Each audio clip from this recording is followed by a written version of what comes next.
Hai sobatku, selamat datang di channel RL1221. Jumpa lagi.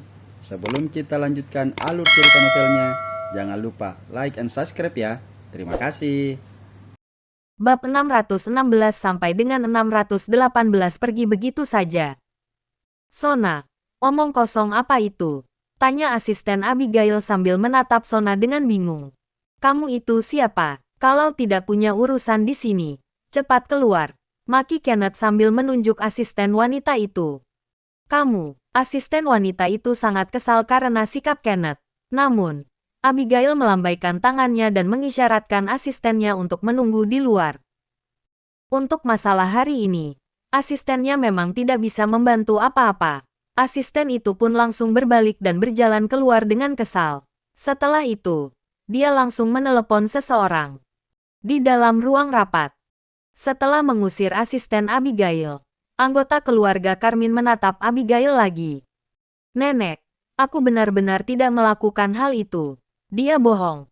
Jelas Abigail pada Nyonya Besar Andrea. Dia sangat marah, tetapi berusaha keras untuk menekan amarahnya. Nyonya Besar Andrea melirik Abigail. Dia tahu meskipun Abigail kadang-kadang bisa memberontak, Abigail tidak akan melakukan hal seperti ini. Selain itu, kondisi keluarga Abigail selama 2 tahun terakhir sangat memprihatinkan. Dia bahkan menyimpan sebuah pakaian sampai sangat lama karena tidak rela untuk mengganti yang baru. Jadi, dia tidak mempunyai motif untuk menggelapkan uang perusahaan. Siapa yang menyuruhmu memfitnah Abigail? Tanya Nyonya Besar sambil menatap Sona dengan dingin. Nyonya Besar Andrea, aku tidak berbohong. Dari beberapa waktu yang lalu, Bu Abigail sudah mulai mentransfer uang ke sebuah rekening secara bertahap. Kadang-kadang ratusan juta, kadang-kadang miliaran. Bahkan ada beberapa yang merupakan dana yang diperlukan perusahaan. Jadi, rekening perusahaan bukan cuma tidak punya uang, tapi memang selalu berada dalam keadaan defisit.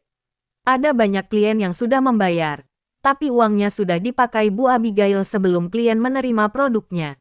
Jelas Sona dengan tenang dan jelas. Bohong, perusahaan jelas-jelas tidak berada dalam keadaan defisit.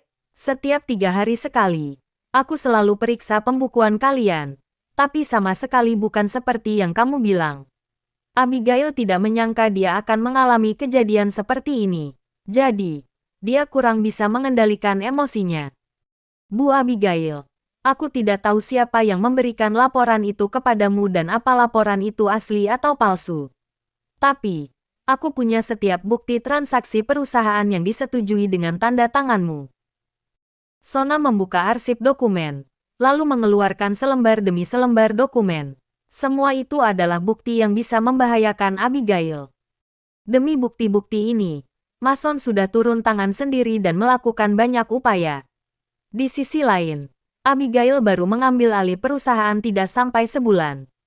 Bagaimana mungkin dia bisa menang dari Mason? Mason sudah mengelola cabang perusahaan keluarga Carmine lebih dari 10 tahun. Dia juga sangat ahli dalam mengeksploitasi kesempatan-kesempatan tertentu. Dokumen yang dikeluarkan Sona langsung tersebar di meja rapat dan dibaca semua orang. Setiap transaksi dicatat dengan jelas dan ada tanda tangan serta stempel pribadi Abigail. Bukti ini sangat kuat. Abigail tidak bisa membela diri lagi. Abigail, ini, Nyonya Besar Andrea mengerutkan alisnya. Nenek, baru saja Abigail ingin membela diri. Janet sudah menyelanya. Dasar kamu ini, aku sudah tahu dari awal kalau kamu memang tidak suka sama keluarga Carmine dan kami. Dulu, kamu dan Peter sudah buat keluarga Carmine dipermalukan selama 2 tahun. Perusahaan Lipon juga pernah menargeti kita gara-gara Peter.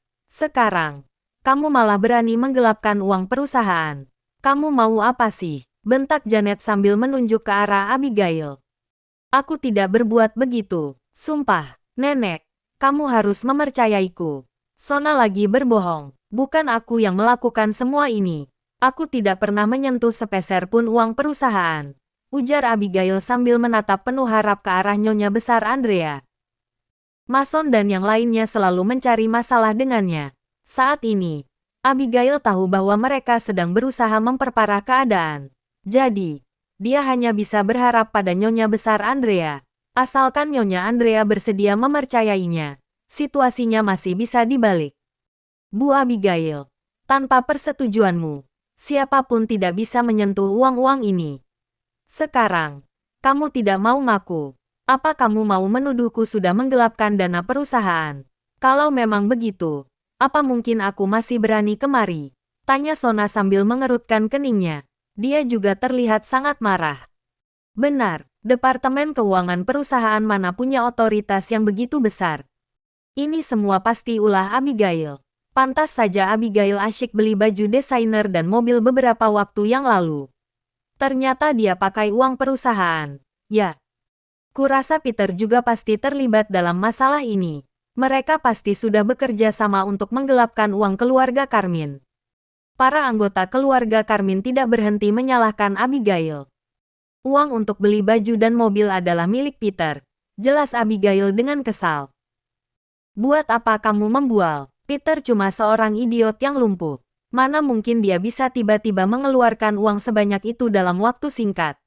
Selain menggelapkan uang keluarga Carmine, aku benar-benar tidak bisa memikirkan kemungkinan lainnya lagi.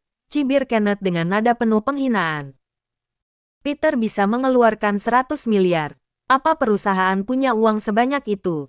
Tanya Abigail. Pertanyaan ini langsung membuat Kenneth terdiam. Hehe, tidak ada yang tahu dari mana datangnya 100 miliar itu, ujar Janet. Kemudian, dia menoleh ke arah Nyonya Besar Andrea dan berkata, Nenek, bukannya kemarin kamu suruh kami selidiki dari mana datangnya uang Peter? Aku tidak mendapatkan informasi apapun mengenai itu, tapi malah mendapatkan informasi lain. Begitu mendengar ucapan Janet, Nyonya Besar Andrea langsung menoleh ke arahnya dengan ekspresi penasaran. Nenek, ada kawasan villa di Indah Jaya yang cuma punya 2 villa. Villa itu dinamai Villa Kembar. Salah satu villa itu dibeli atas nama Abigail. Menurut rumor, sebuah villa itu harganya di atas 20 miliar. Dari mana datangnya uang itu? Begitu mendengar ucapan Janet, Nyonya Besar Andrea langsung mengerutkan keningnya. Anggota keluarga Carmine yang lainnya juga langsung menatap Abigail untuk menunggu penjelasannya. Villa Kembar di Indah Jaya adalah rumah mewah kelas atas yang sangat terkenal. Bahkan jika dibandingkan dengan villa lainnya di kota Mandala, villa ini juga berada di peringkat 3 besar. Namun, Abigail malah bisa membeli sebuah villa itu. Hal ini memang sedikit tidak masuk akal. Nenek, villa itu juga diberikan Peter kepadaku. Dia yang membelinya, lalu menaruhnya atas namaku. Jelas Abigail sekali lagi. Peter lagi, kamu cuma tahu pakai Peter sebagai tamengmu.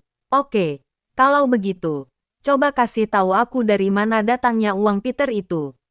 Jangan bilang kalau itu kompensasi atas cacat yang dideritanya. Kompensasi militer mana yang bisa memberikan sampai puluhan miliar? Kalau begitu, aku juga akan bergabung dengan militer, lalu mematahkan kakiku untuk mendapatkan kompensasi itu. Cibir Kenneth. Dia tidak berhenti menyudutkan Abigail. Uang yang mereka pakai pasti adalah uang perusahaan. Tambah Janet sambil tersenyum sinis.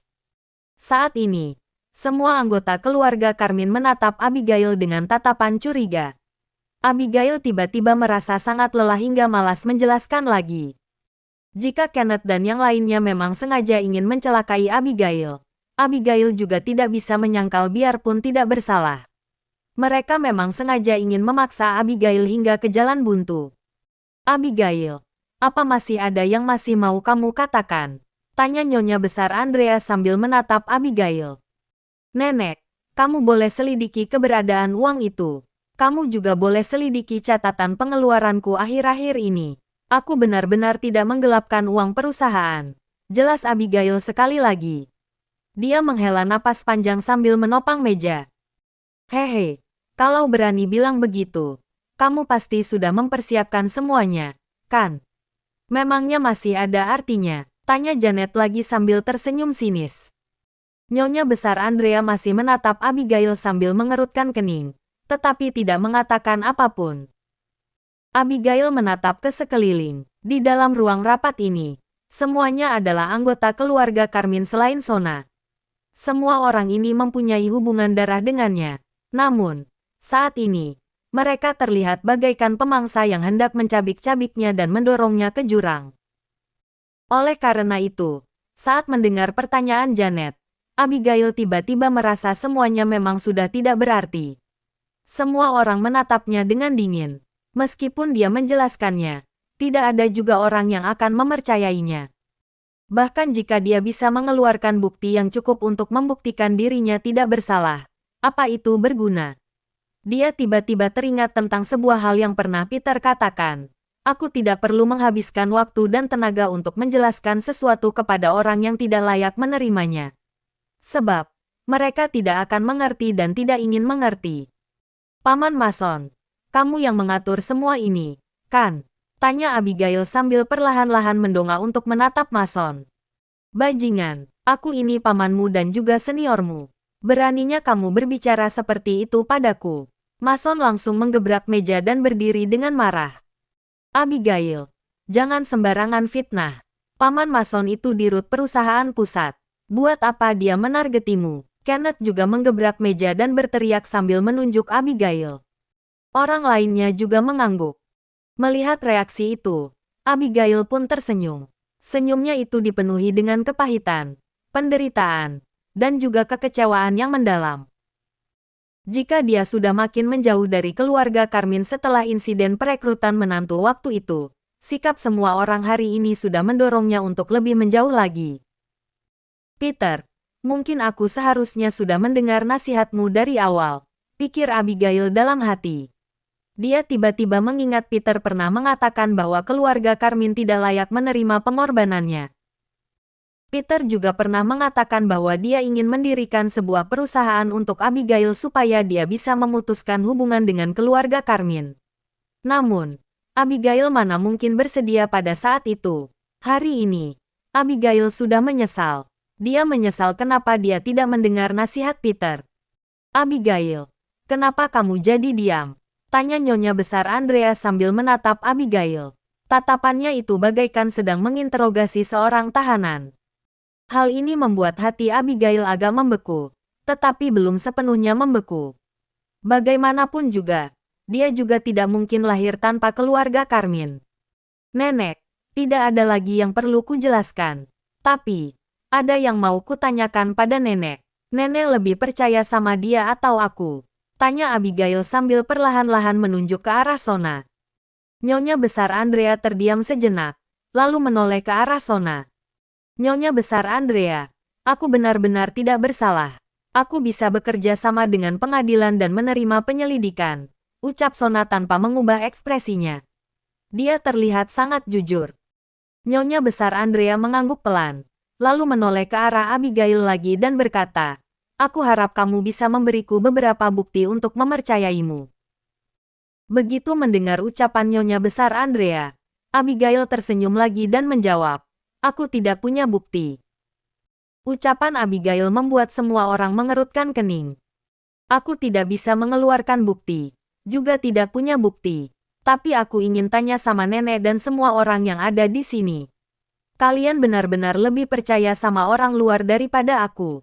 Tanya Abigail sambil perlahan-lahan melihat semua orang. Benar, aku tidak percaya sama kamu. Janet adalah orang pertama yang menjawab sambil tersenyum sinis. Orang lainnya tidak berbicara. Tidak berbicara juga berarti setuju. Abigail melirik semua orang dan pada akhirnya berhenti di wajah Nyonya Besar Andrea. Namun, Nyonya Besar Andrea tidak berbicara dan hanya menatap Abigail sambil mengerutkan keningnya. Abigail pun sudah tahu jawabannya. Oke. Abigail tersenyum tipis lagi. Secercah harapan dalam hatinya sudah sepenuhnya sirna. Saat ini, hatinya sudah sepenuhnya membeku. Keluarga Carmine tidak pernah memberikan sedikit pun kehangatan kepadanya. Dalam ingatannya, semua yang pernah diberikan mereka hanyalah ejekan dan sindiran. Kehangatan dan rasa sayang yang ada di dalam hati Abigail sudah berangsur-angsur memudar. Sampai hari ini, sudah tidak ada perasaan yang tersisa untuk keluarga Carmine. Aku lahir dan tumbuh besar di keluarga Carmine. Aku mencintai keluarga ini dan pernah mencintai semua orang dari keluarga ini, ujar Abigail sambil berdiri tegak. Dia yang biasanya pantang menyerah menunjukkan ekspresi yang membuat orang tergerak. Saat ini, dia dipenuhi dengan determinasi yang tidak bisa dihentikan oleh siapapun. Aku sudah bekerja di perusahaan selama 2 tahun lebih. Selama ini, aku bekerja dengan rajin dan selalu mengalah pada semua orang keluarga Karmin. Aku tidak pernah mengkhianati keluarga ini. Aku berani bersumpah kepada keluarga Karmin, perusahaan, dan langit kalau aku tidak bersalah. Mulai hari ini dan detik ini juga, aku bukanlah lagi anggota keluarga Karmin.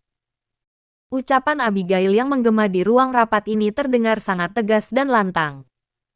Seluruh ruang rapat sangat hening. Nyonya besar Andrea langsung terkejut, sedangkan Mason dan yang lainnya malah tersenyum sinis. Hanya Abigail yang terlihat sangat teguh. Abigail, aku sedang mempertanyakan tanggung jawab perusahaan, bukan mau mengusirmu dari keluarga Karmin, ucap Nyonya besar Karmin untuk menahan Abigail. Namun, Abigail tetap menggeleng pelan. Selama 2 tahun ini, dia sudah sangat sabar dalam menghadapi semua anggota keluarga Karmin karena masalah Peter. Namun, bersabar bukan berarti pengecut ataupun tidak beremosi. Pada akhirnya, kesabaran juga memiliki batas. Sekarang, Abigail sudah sangat jelas siapa di antara Peter dan keluarga Karmin yang benar-benar peduli pada dirinya. Jadi, dia pada akhirnya memilih Peter. Abigail, kalau ada masalah ya diselesaikan baik-baik. Apa kamu tahu apa yang sedang kamu lakukan sekarang? Raut wajah Nyonya besar Andrea sudah cemberut. Nadanya juga terdengar tidak senang. Nenek, jangan katakan lagi. Hatiku sudah dingin. Abigail berusaha menahan air matanya supaya tidak mengalir. Setelah itu, dia pun hendak keluar. Nyonya besar Andrea memang tidak secara langsung mengatakan mau mengusirnya dari keluarga Karmin. Namun, apabila seluruh anggota keluarga Karmin lebih memilih untuk mempercayai orang luar daripada dirinya, apa artinya lagi dia bertahan di keluarga Karmin? Selain itu, Abigail juga tahu dirinya pasti akan dipecat gara-gara masalah ini. Mason, Kenneth, dan yang lainnya pasti juga akan lebih menekannya.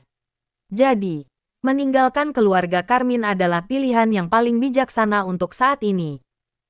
Berhenti, mau langsung pergi, mana segampang itu, teriak Kenneth sambil memukul meja, lalu berjalan maju. Abigail, kamu tidak boleh pergi, teriak Mason, dia juga melangkah maju. Bukannya ini akhir yang kalian harapkan? Tanya Abigail sambil tersenyum sinis. Kali ini, dia bahkan sudah tidak menyapa Mason dengan sebutan paman. Kalau kamu pergi, gimana dengan kerugian perusahaan? Kamu boleh pergi, tapi isi balik dulu kas perusahaan, ujar Kenneth sambil memukul meja sekali lagi. Benar, sudah menggelapkan uang perusahaan, tapi malah mau langsung pergi begitu ketahuan. Kalau dia pergi, siapa yang mau menanggung kerugian ini?